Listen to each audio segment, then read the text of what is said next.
Welcome back to ESBR Boxing's YouTube channel. Delighted to be joined by Elliot Grigg. We are in preview mode, and if this is the first video you're watching of 2025, Happy New Year. This is the first fight we'll be previewing for the new year, and we're in the cruiserweight division for arguably the best cruiserweight in the world. Jai Opetaia returns as he faces actually replacement opponent David Nyika, two undefeated fighters, but we don't really like to get into the records and so on and so forth. We like to ask the pressing questions. But before I do that, if you are watching this video and you're new to the channel, please do hit that subscribe button, hit that like button on this video, drop in the comments what you think of what we're about to discuss, your opinions, and just kind of your general feedback so we can refine our content going forward. All of your boxing needs under one roof. But as I said, Jai Opetaia, David Nyika. We'll come on to our predictions and maybe how we see this fight playing out in a few minutes' time. Elliot, but first I want to ask you a couple of questions beforehand. We kind of discussed this one maybe a little bit before, the general landscape at cruiserweight. But do you believe that Jai Opetaia could potentially actually be unbeatable at cruiserweight? You know what? First off, obviously, Paul, thank you very much for having me. Happy New Year to everyone, obviously, out there viewing this, watching this. But I think, yeah, I think we talked about this before, haven't we? I do think Jeff Ty's got the division on lock, mate. I really do. I think at the moment, it really is on sort of lockdown. I know you've obviously some of the other names now. You've got obviously Zerdo Ramirez, Billam Smith, McAlaren. But I think all of those guys, I don't give a chance against Opetaia. I really don't. I think, I really think we've talked about Zerdo before. I think, he'd be too slow for Ramirez as first for Opetaia. Sorry. I think I think to be honest, it's a stoppage victory in all three fights. Those sort of top rankings. You've got Badu Jack's obviously also up there for some reason now, isn't he? Like with the belt, far too old, far too past it as well. So yeah, I think honestly, I think it's quite beneath Opetaia. It's quite a weak division to be perfectly honest with you. I think that's fair to say. But I think he's levels above anyone in that division currently. I really do. And I think, yeah, I think really for me, I'd like to see him unify the division and then just go straight to heavyweight. I think that's the only real thing for him now. Just go into like unification fights and then move up. I know you mentioned heavyweight because that is going to be my next question. I'll come on to that very shortly. But yeah, mate, I think the fights at cruiserweight really, right? So there was obviously that unification with Billam Smith being talked about, but Billam Smith no longer has the belt. Zerdo has two now. So you're thinking, right, Opetaia, Zerdo, Ramirez fight, and then all that's left is the WBC. Obviously, Badu Jack's been reinstated because I know he's been out of the ring for a while, but he did win that belt off Alungu Makabu. Hasn't fought since. Noel McKaylen, obviously then since then has picked up the belt. So whether or not they might be ordered to fight each other to see who is the champion, I'm not so sure. But yeah, I want to see him unify. I think the Zerdo Ramirez fight, should he win this, Jai Opetaia against David Niga, I think that's the fight to make. The Zerdo Ramirez one. I think I agree with what you said. I think Zerdo's fought at super middle. Mad to think that now, by the way, because yes, he's maybe a Yeah, little bit flashier, but mad to think at his size that he fought at super middle, yeah. light heavy. Now he's up at cruiserweight. Is that laziness? Could he maybe make light heavy?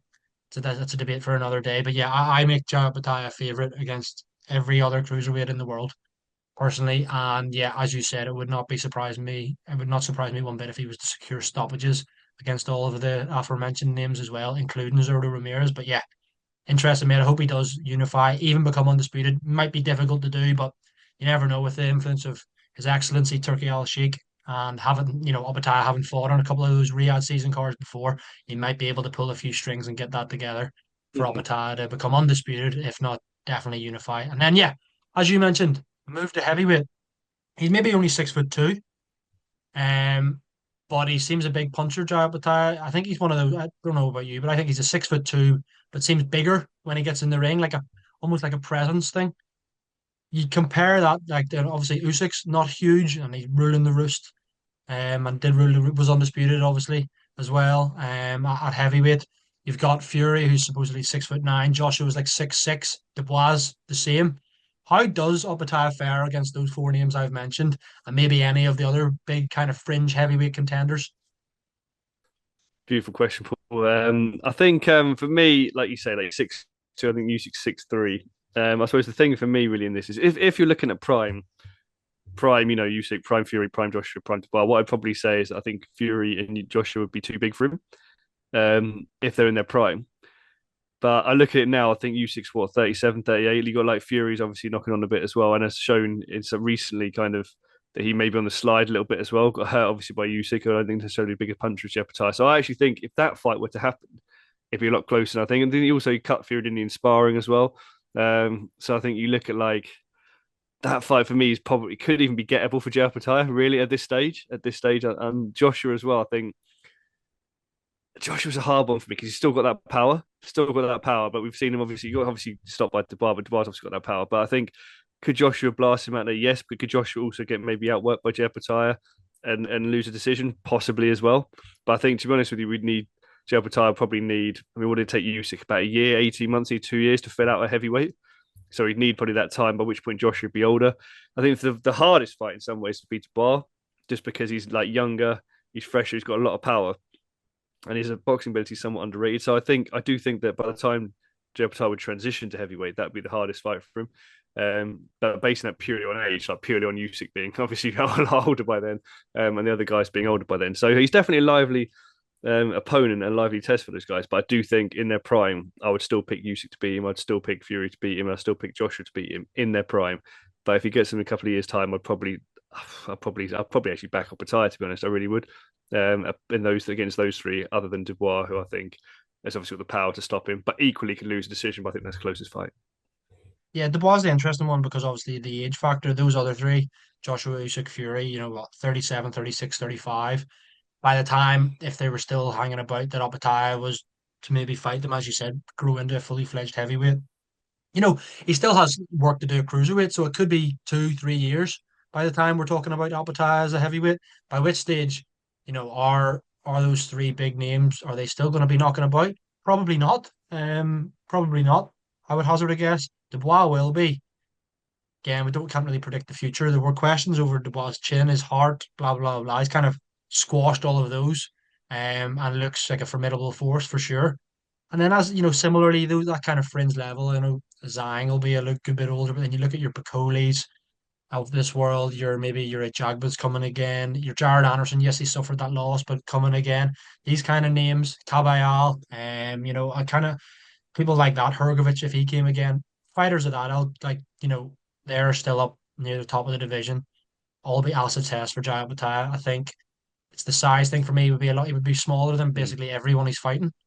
Um, yes, he would fill out obviously, but he's not gonna grow 3 or 4 inches in height, is he? He can fill out all he wants.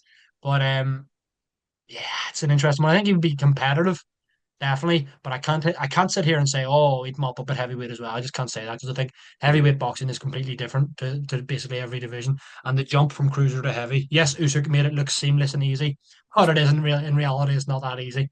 So I'm kind of sitting on the fence there. I can't say with confidence that he would beat Usyk, he would beat Fury, Joshua Dubois, but it wouldn't surprise me if he did do it, as you said. It's the age thing, and kind of whether or not those big names are on the slide, and so on and so forth. Finally, mate, back to this fight. Replacement opponent for Jai Opetaia. I suppose it's the Australasia battle. It's Australia against New Zealand, undefeated against undefeated. Nyika is also 29, and he's a massive puncher. He's only had 10 fights, but he's won 9 of them via stoppage. Looks like a very good fighter. Could it be too soon for him? Remains to be seen. What is your final prediction for Opetaia and David Nyika? Yeah, I see it being a tough night for David Nyika, frankly. I think for me, I categorize this as kind of a similar sort of opponent to the sort of Thompson, Zorro, Massey kind of run that Upper had. I think he's going to outclass him. I really do. I think the stoppage is on. Obviously, the guy carries power. So could he land a Hail Mary punch? Maybe. Could there be could there be that kind of shock upset possibly in boxing? We've seen things like that happen previously, but I don't see it here. I really don't. I just think Opetaia is a class above. We're talking about, someone following the sort of path of Usyk in some ways, going sort of, through the divisions. I'm not necessarily saying he'll have the quality of opponents. I don't think the quality of opponents there for him at cruiserweight as there was for Usyk, but I think we're talking about that sort of transition. But yeah, I don't see them being unstuck here. I see a convincing Opetaia KO, frankly, and I think it'll be somewhere sort of maybe sort of 4-6, something like that for me. Interesting, mate. Interesting. I'm going with Opetaia as well. I think it's hard to back against the champion here. I think Nyika is a really good fighter and could go on to win world honors in the future. I think he actually is a pretty good fighter. Too soon though. 10 fights in, and you're fighting Jai Opetaia. You haven't fought anyone this level. You haven't gone past 5 rounds.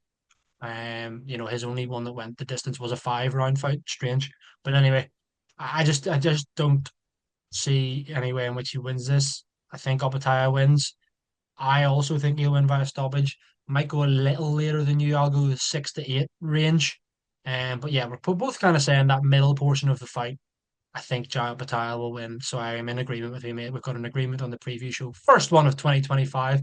Guys, let us know in the comments what you think of this fight, what you think of the cruiserweight landscape, and potentially if Jai Opetaia was to move up to heavyweight, how would he fare there? Please let us know. And as always, please do like the video and hit that subscribe button on the channel. Elliot, thanks very much for joining me, mate. Speak to you again soon. Thank you very much, Paul. As always, guys, thank you very much for watching.